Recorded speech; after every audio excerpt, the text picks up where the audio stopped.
Welcome to the Deep Dive. Today, we're really immersing ourselves in a world where history and mythology just collide with, well, brutal force. We're talking about R.F. Kuang's The Poppy War. It's a novel that has, I think it's fair to say, shattered the traditional fantasy mold. It really has. And our sources, they make it pretty clear. Yeah. This book is so much more than just an epic story of magic and war. It's really a devastatingly effective way to look at the sheer scale and complexity of Chinese history and culture. Yeah, that's exactly the core of our mission for you today. We want to show how Kuang meticulously pulls these threads from real historical atrocities, some really dark periods in modern Chinese history, and weaves them, pretty seamlessly with ancient mythology. And doing that creates this uniquely devastating narrative. It gives you, the listener, an unparalleled perspective on the costs of power, ambition, and sacrifice. So the setting is the Necan Empire, a nation clearly models on Imperial China. And the central figure is Ren. She's this fiery war orphan, and her journey from rural servitude to a top military academy and then eventually to immense shamanic power. That arc defines the series. Right. And crucially, this is a world where the gods haven't just faded away. They are very real, very active, and frankly, deeply unforgiving. Yeah, they're definitely present. Okay, so let's unpack this right away. Because yeah. before we even get into the mythology and the magic that Rin uses, we kind of have to confront the brutal history that forms a bedrock of this Necan Empire.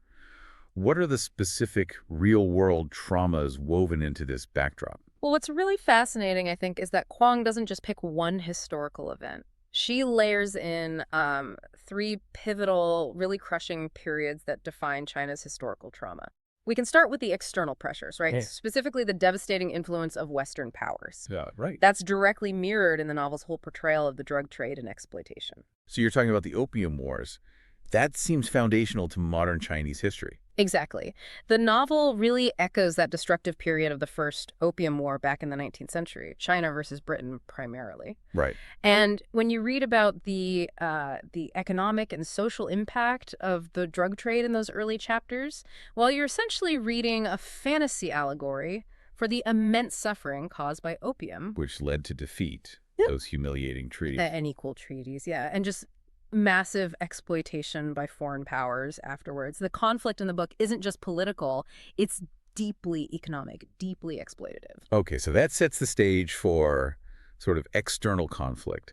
But the true darkness, the sheer scale of the war, the Poppy War, that feels much more rooted in the 20th century, doesn't it? Oh, absolutely. If the Opium Wars set the stage for exploitation, then the Second Sino-Japanese War is like the blueprint for the brutality of the novel's main conflict. The war between the Necan Empire and the Federation of Mugun is so terrifying because it draws so heavily on the systematic, dehumanizing violence and the atrocities committed during the 1930s and 40s. That level of detail. Yes. Kuang uses the devastation, the horrors the Chinese people faced, systematic abuse, famine, forced relocation. All of that gives the fictional battles their sickening, visceral power. It really transforms the fantasy violence from just, genre stuff into a powerful and frankly painful historical reflection. And even while those huge external conflicts are raging, Kuang adds another layer, right? An internal parallel that sort of explains the fragility of Necan society even before the invasions really kick off. This is where we look at the internal chaos, the Taiping Rebellion. Most people might not realize the sheer scale of this 19th century civil war. It was massive, wasn't it? Huge. It wasn't just some minor uprising. It was an apocalyptic internal struggle driven by messianic zealotry, basically. And it ultimately led to the deaths of, estimates are 20 to 30 million people. 30 million, wow. Yeah. That kind of societal upheaval, the complete collapse of internal order, it serves as this horrifying backdrop for the characters' own struggles within the novel. So by anchoring the fantasy world in these three colossal, multi-layered historical traumas, exploitation, invasion, civil chaos, Kuang makes sure the narrative stakes always feel profoundly, tragically real. It really grounds everything. It does. And if we connect this to the bigger picture, it shows that the structure of Necan society itself is rooted in history, not just the wars. What's fascinating here is how the world building is structurally and, philosophically rooted in Chinese tradition. Yeah, the socio-political parallels are really striking. Our sources point to the imperial court dynamics. You've got these powerful emperors, but they're often ruling alongside these incredibly influential empress dowagers. Right. And that dynamic is such a perfect mirror of historical Chinese imperial courts, Mhm. where power was often wielded subtly, sometimes dangerously, through these complex relationships, especially between rulers and powerful female figures. And that system, well, it inherently created massive social stratification, didn't it? The class structure is just vital to understanding Rin's initial motivation. Definitely. That stark division between the privileged southern elite, the wealthy families holding all the power, and the oppressed, poor lower classes, it mirrors the historical disparity in wealth and opportunity in dynastic China so closely. It's what pushes Rin to such desperate lengths to succeed early on. And speaking of success, her main path to power, even though it's wrapped up in this fantastical system of shamanism, it feels fundamentally meritocratic in a way. Uh-huh. Her rigorous study, the training in military academies, learning shamanism law, it feels like a direct parallel to one of the most crucial mechanisms in imperial China, the imperial examination system. Absolutely spot on. The imperial examination system was this grueling, centuries-old scholarly competition. It was used to select scholars and bureaucrats, theoretically regardless of family background. Theoretically, yeah. Right. And Rin's desperate struggle, her willingness to study until she literally bleeds, her need to excel at the absolute highest level just to get a foot in the door of the elite sphere. That reflects the enormous pressure and the cultural value placed on that kind of scholarly struggle for legitimacy and power. It's all about fighting to prove your worth in a system stacked against you. Okay, but then we get to the really interesting part, I think. The way Chinese mythology and philosophy are woven in.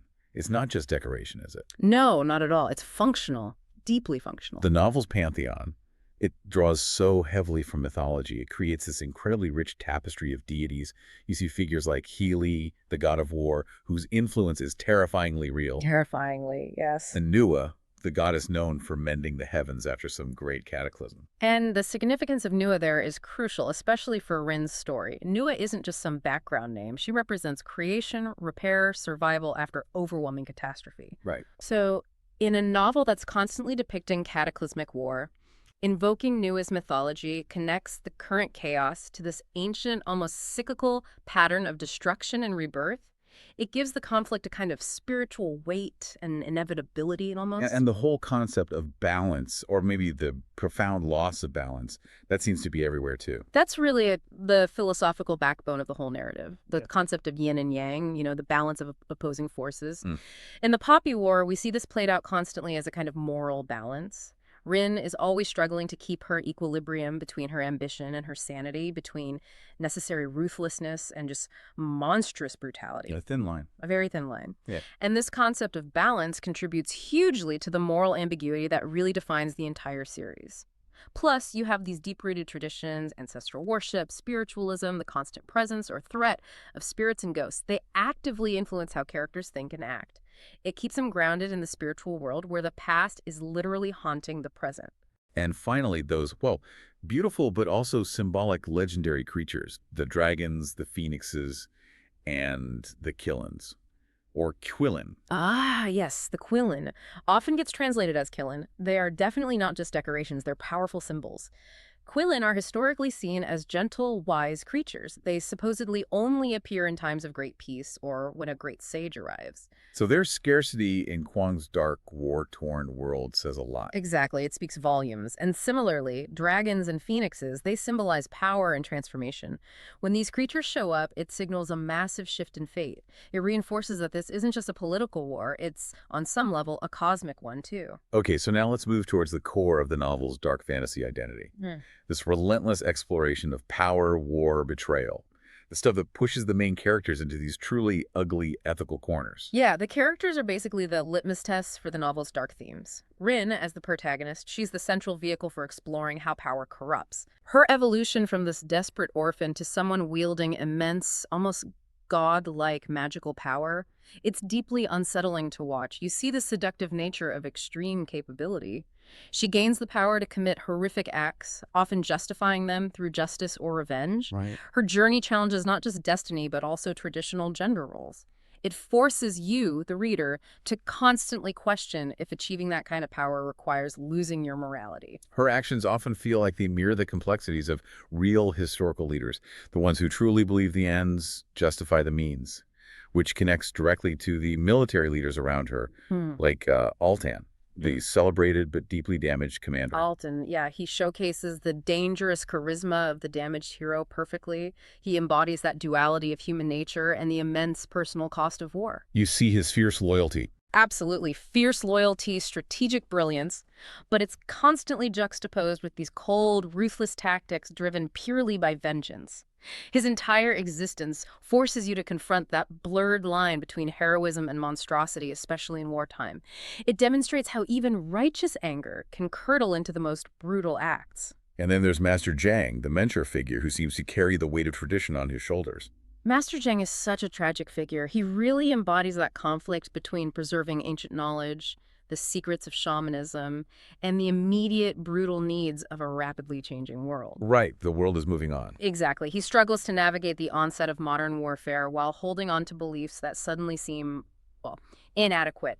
His internal conflict really highlights that cultural clash between tradition and progress that was so prevalent during China's modernizing period. And rounding out that complicated dynamic is Neza, Ren's rival, but also a complex ally at times. Neza, in many ways, personifies the ultimate failure or perhaps the harsh awakening of the privileged class. He starts as this entitled heir, right? Hmm. But he's forced into the nightmare of war, stripped of his expectations, his luxury. He changes dramatically. He does. He embodies that conflict between personal desires and duty, reflecting the crushing pressure of family and societal obligations that define the elite class. It shows that war demands sacrifices from everyone, eventually, regardless of where you started.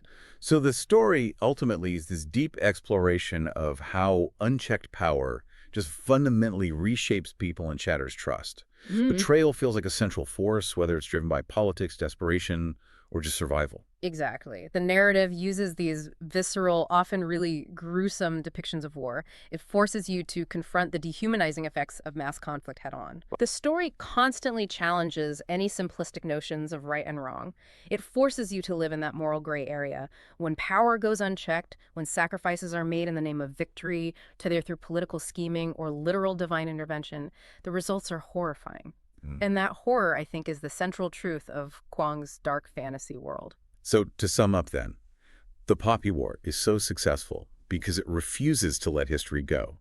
It's both this gripping, really immersive fantasy, but also a thoughtful, almost contemplative exploration of Chinese history's most painful, complex layers. Yeah. By blending magic, mythology, philosophy, it elevates the whole discussion of real historical tragedies, power struggles, the enduring impact of imperialism. Yeah. It makes it unforgettable. So what does this all mean for you, the listener? Well, the novel forces you to confront some really difficult questions about the nature of power, the necessity versus the morality of sacrifice, the pursuit of justice, and the dehumanization that just inevitably comes with war on that scale. Right. It challenges conventional ideas of heroism because it makes it clear that sometimes the necessary choices are also the most unforgivable ones. I think maybe the most profound takeaway is how this fantasy novel challenges you to reflect on the cyclical nature of power itself.